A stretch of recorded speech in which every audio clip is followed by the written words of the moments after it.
Stop right there before you look at the PCO2 or bicarb levels on your lab report. There is one golden rule you must follow before reading any arterial blood gas result. Looking at these complex numbers out of order leads to clinical confusion and dangerous misinterpretations in the ICU. You must always start with the pH to determine the blood's primary metabolic state.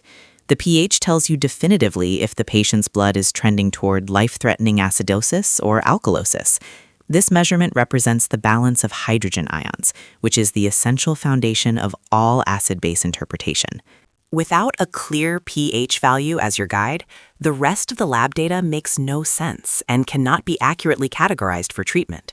Clinical success and patient safety depend on this specific sequence every single time. Remember the hierarchy of interpretation.